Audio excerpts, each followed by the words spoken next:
It is my pleasure to introduce our special guest tonight. He has a great connection to classified employees of the Burbank Unified School District. He was born and raised in Burbank and is a product of Burbank schools. He serves as a school board member. Burbank Unified School District. He also serves as a member of the district's Local Control Accountability Plan Committee, Guidance Master Plan Committee, and he is on the board of Burbank Borough's Alumni Association. He served the community for nearly 15 years on the City of Burbank's Park and Recreation and Community Services Board and the Mayor's Youth Task Force, working to ensure safe campus environments for all students. Delegates, please welcome Burbank Unified School District Board Member Steve Ferguson.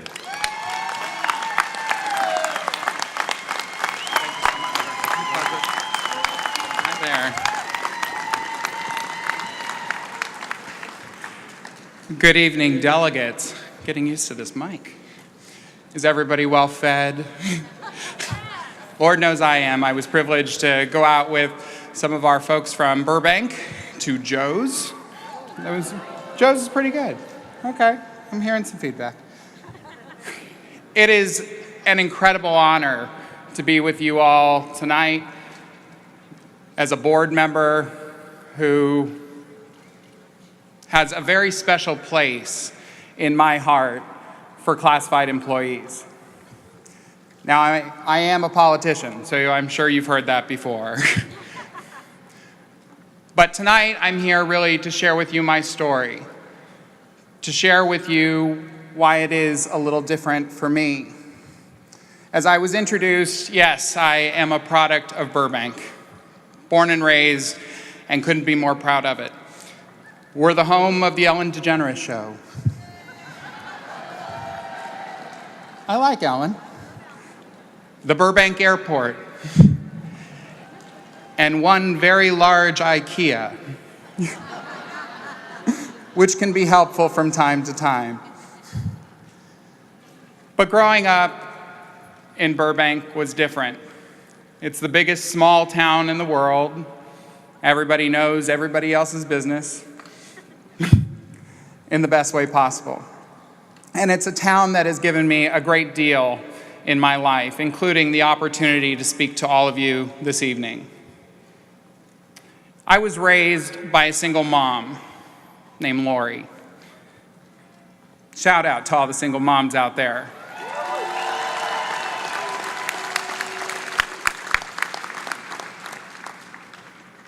You all are heroes. I was raised with a common set of values, but more than anything,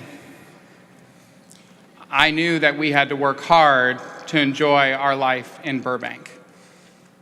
It's a suburban town, it's middle class, and we worked hard together to stay there.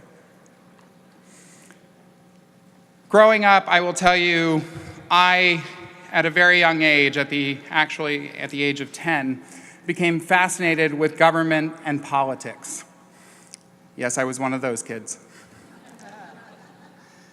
And my mother, who would work late sometimes during the summer months, would leave me with my great-grandfather and my great-grandmother. And my great-grandmother and great-grandfather were not fans of the television, which naturally killed me. So I was forced to, and I say this now, forced to read. And so I would read and read from the moment I was dropped off till the moment that my eyes felt like they were going to fall out of my head. And finally, after a few weeks of just reading nonstop, which was good for me, I finally worked up enough courage to ask my grandfather if I could watch a little bit of television. And he said, it's fine. And I said, whew, a win. I was totally excited, but I had another question to ask him, and this was going to be difficult. And I said, Grandpa, I need your help. Can you help me find a channel? Now, I had succeeded with getting the television. Finding a channel with a 92-year-old man, this was going to be real. And so I said to him, can you help me? And he said, sure, I'll do my best. What channel? I think it's called Caspan. Caspan? Yeah, Caspan. That's what it's called. You know, the channel with all the senators and the representatives on it, Caspan. C-SPAN? Bingo. That's the one. And I would watch C-SPAN with my grandfather, and I was infatuated, in love, in the worst way possible with this television. I mean, I memorized US senators' names. I was hooked. And I fell in love with the idealism of it all. That these people were at one time, just like you and I, grew up and went to Washington, D.C. to represent us. And that after the votes were taken, that people's lives were often changed. There is a beauty in America's unfinished democracy, if we can find it. And through my young eyes, that is what I fell in love with. I learned very much so that government and politics are inherently different. That government is really gathering as many coalitions together as possible to do as much good for everyone. That politics is about gathering just enough people together to make a decision. There's a difference. And through bonding with my grandfather, through watching C-SPAN, I started to observe systems in my world. I went back to school, my 5th grade year, and noticed my playground a little differently. What was the system in place which governed me? That is how I thought. I continued to be involved, and I started getting involved in local government as well. I signed up to be on all these commissions and boards that I could. And by the time I had gotten into high school, I fell in love with student government. And so I interacted with classified employees all the time, and I didn't know it. But what I realized over the course of those 4 or 5 years of really observing was that classified employees really were the I told you so union. Stephen Ferguson, do not run down to the playground. You will hurt yourself. Smack. I told you so. Stephen Ferguson, do not use that bottle of whiteout to paint on the table. I remember Mario, our custodian from Roosevelt Elementary School, telling me that. As soon as I did it and I was in the principal's office, he saw me. I told you so. Stephen Ferguson, do not be late to class. I told you so. I told you so. I told you so. And as much as I laugh about it now, the reality is that I was surrounded throughout my educational experience with guardian angels, trying to keep me safe, trying to keep me to class on time. It was a beautiful thing. But I can only imagine how exhausting it is, even though at times vindicating, to be the I told you so people. To not be heard when you do the job every single day, when you have something to contribute to the dialogue, but you go unheard. This experience was very real for me when I was in high school. I was in student government, and I ran and I made a poster. And I had to do it really quickly because it was the end of class, and of course, my emergency is your problem. And so therefore, at that age, so I am rushing, getting this poster together, and our custodian, Rob, came up and he said, Steve, I need you to put a tarp under that, because if you don't put a tarp under that, it's going to bleed through. It's going to hit the concrete. Okay, Rob, no problem. Waited for him to get around the corner, and sure enough, there I went. Finished my poster, hung it up, and as I was leaving class to go to my next period, there was Rob. Now, Rob was not a young guy at the time, on his hands and knees, scrubbing out the stain I had left behind. That was the first time I told you so didn't hurt me. It hurt somebody else. And by the way, the district administrator standing and watching him as he cleaned didn't help much either. It changed my paradigm about life. It changed my paradigm about those who really have an impact every single day on the lives of students. Just thinking of him. And so Rob never made it awkward. Let me tell you, the next day I came back to school and he said hi to me just like anything else. But it changed forever my paradigm on people. And so I started talking with folks. I started getting to know my custodians, my clerical workers, the people on our campuses that made our campuses move every single day. Two people are in the audience here tonight. Cheryl McDonald, who at the time was a campus supervisor, and Sandy Valadez, who was a clerical worker in the discipline office.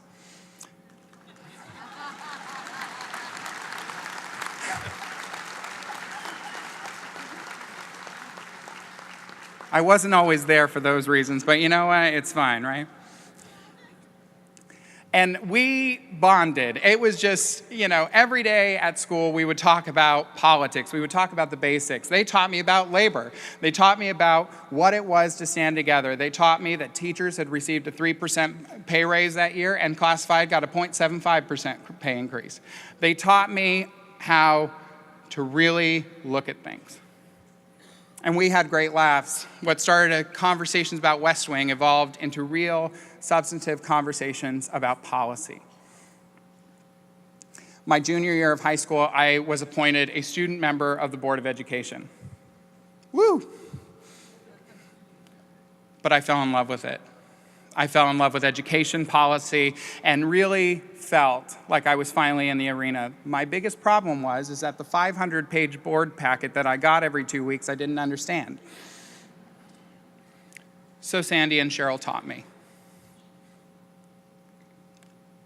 Pretty cool people. And they taught me what an FTE was, and they taught me so much about what each vote meant. Now, let me tell you, those were dark times. That was 2005. We had Arnold Schwarzenegger and Capitol Hill here in Sacramento, cutting education, right and left. And I saw, as a student board member, right there, the ramifications of these budget cuts. I lived it. 6 of my teachers were riffed, countless numbers of classified employees, my custodian, our clerical workers that helped check out videos and all the different resources in our libraries. They were gone. I showed up to school with black armbands on, went with Sandy and Cheryl to Pershing Square to rally against the cuts.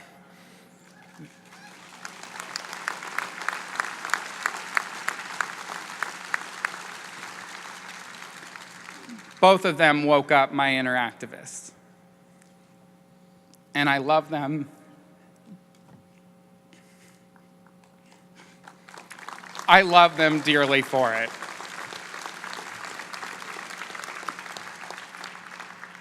They're the kind of friends that are friends for a lifetime.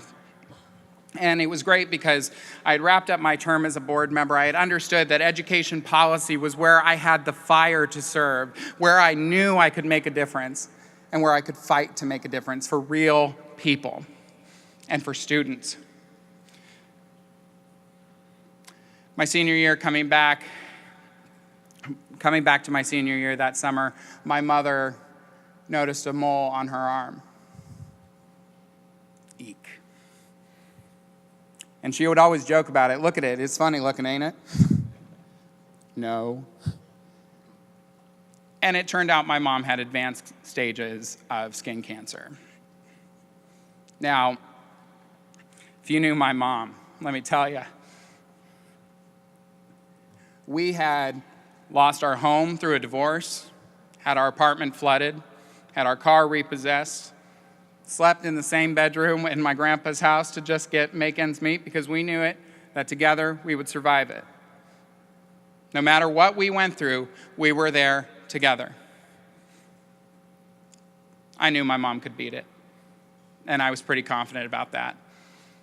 But it still made me uneasy, and my senior year, I began to goof off, not go to school, escape in whatever way I could.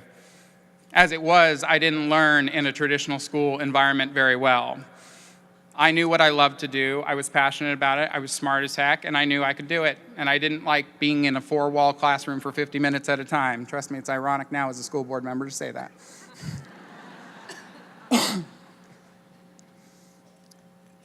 So I goofed off to the point where I wasn't going to graduate. So one day, coming back for the second semester, I got a call slip that says, please report to the counseling office. Cue the eye roll. Okay, this will be good. We'll see what happens here. And I walked in, and what I realized is that I was staring down the fully loaded barrel of an intervention, and it was about to get shot. There was my counselor. There was my mom, one of my favorite teachers and speech and debate coach, and Sandy and Cheryl. Uh-oh. It's real. Just keep smiling. Just smile your way through it. It'll be fine. And my counselor started out the subject, as you do any intervention. Steve, we're here because we love you. Uh-huh. And she began speaking in that calm, soothing counselor voice that you know that they have. It's just innate with the job sometimes. And my mom knew, you know when your kids aren't paying attention, you just know. It's kind of, for those parents out there, I'm not a parent, but I know it comes with the job. And she said, hold on a second, to my counselor. And she said, Steve, it is my greatest goal just to make it to your high school graduation. Can you just graduate?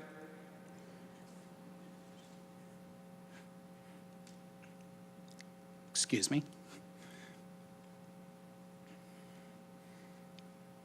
That moment, for any person in your life, when you lose that person you've drawn strength from for so long in your life, it's an awful feeling, especially as a high school senior who had a deadbeat dad and a dying mom, a stepdad who couldn't accept me for who I was.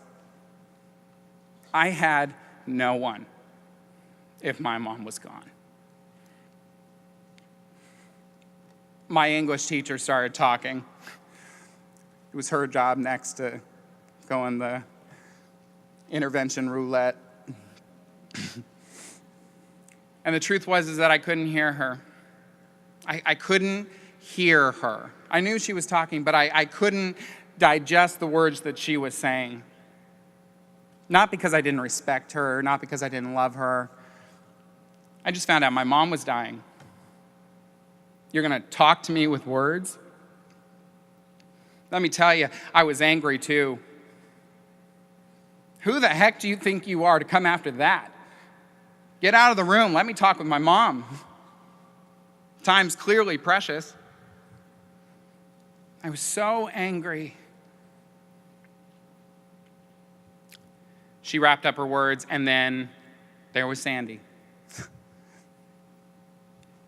I love Sandy and Cheryl a lot, but I was still very much in that mode. But the difference is that Sandy saw that I wasn't making eye contact. She saw me. A very scared kid. And Sandy said, look at me.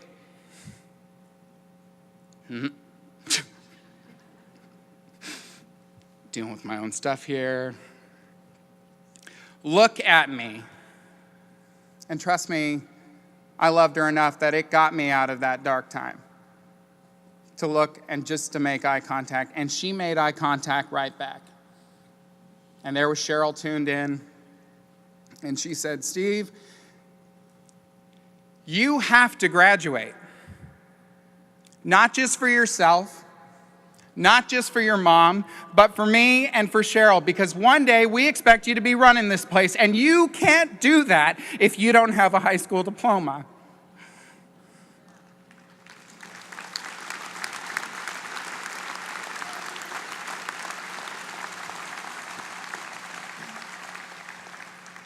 True fact. I graduated, not because it was about me. I graduated because of the people who pushed me across the finish line when I didn't have the energy to keep going. Classified employees.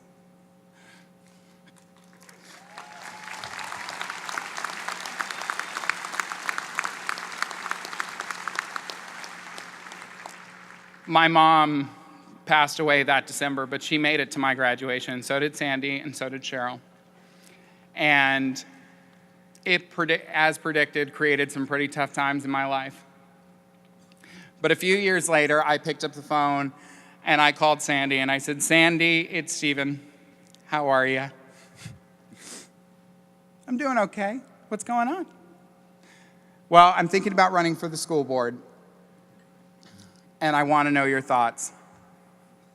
"Well, it's about damn time." "Okay, Sandy, but hold on a second. I have something to tell you. There's a few things going on, and I have to tell you. First of all, I don't have children. I don't have a degree. And Sandy, I'm gay." "Well, honey, fewer and fewer people care about that nowadays, and you have my support 100%, so that's all that matters."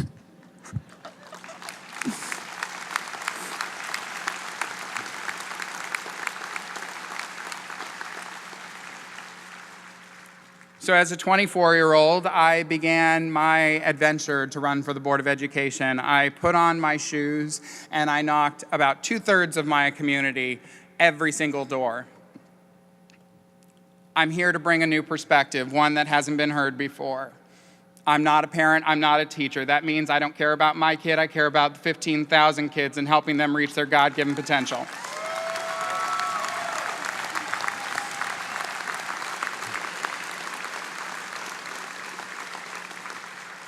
And I am proud to have the endorsement of our classified employees and our teachers.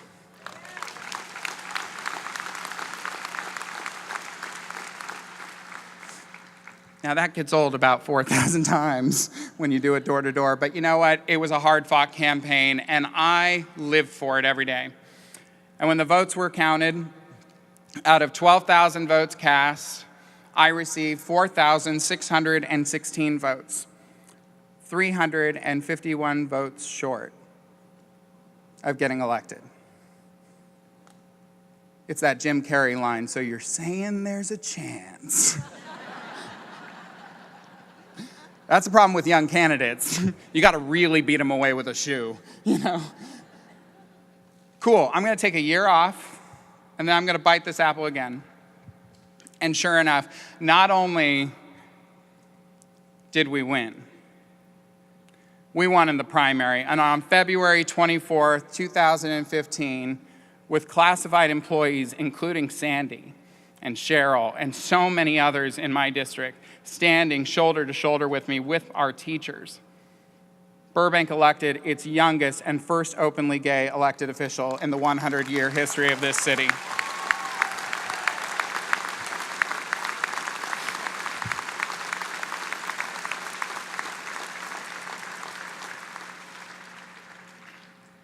And it's because of you. Now you get why it's an honor to be here, because I wouldn't be here without you. Now, let me tell you, as a politician, you have to get things done in order to justify your existence. So let me tell you what I've been working on. Yes, I have been focused on making sure that students who are college-bound and career-bound, that they should have options, as many options as possible. But what I was realizing more than anything was that some students weren't getting to college and some students weren't getting to the career of their choice because they were choosing other roads. They were choosing drug use. They were choosing suicide. Mental health is a big deal, and we're not doing enough about it.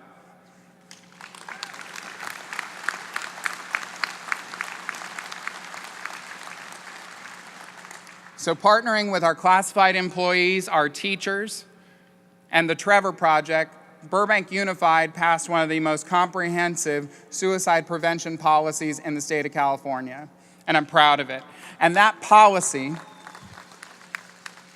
spoke to the values I was raised with, that every person, no matter who you are, can play a role in saving the life of a child from suicide and from mental illness. So in our policy, absolutely, that is absolutely worth clapping for.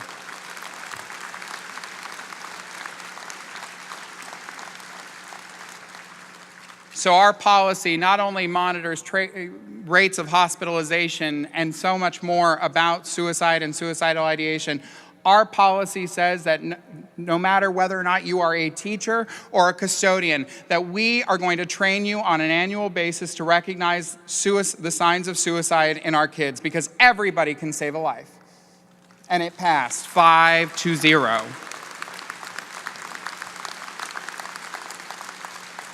We've partnered with a local nonprofit to open a mental health center at one of our comprehensive high schools. Next year, we will fund another one and open another one. We are doing good work in mental health. And not just because it's an important thing to do, but because we're involving everybody in the process. I am grateful to be here, but I am grateful to be here because somebody reached into my life in that darkest moment and refused to let me fall. For far too long, that stereotype has been just a teacher that has played that role in the lives of students. Nothing wrong with that. But let me tell you, there's plenty more classified that are doing it than get the credit that they deserve.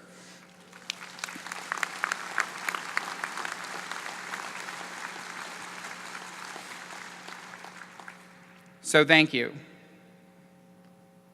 from the bottom of my heart for being the people that got me here today.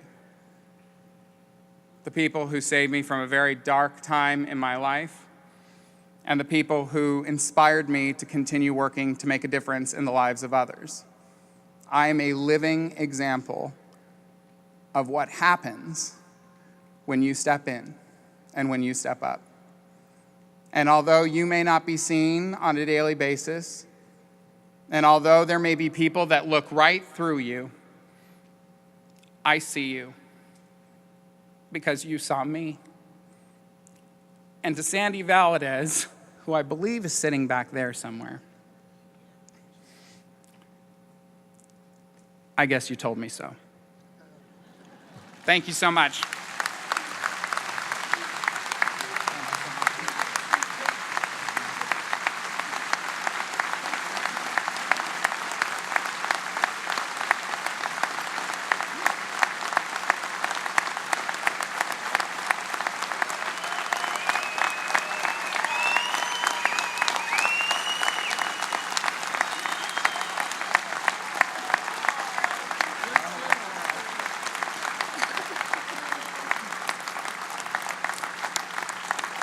That's our guy.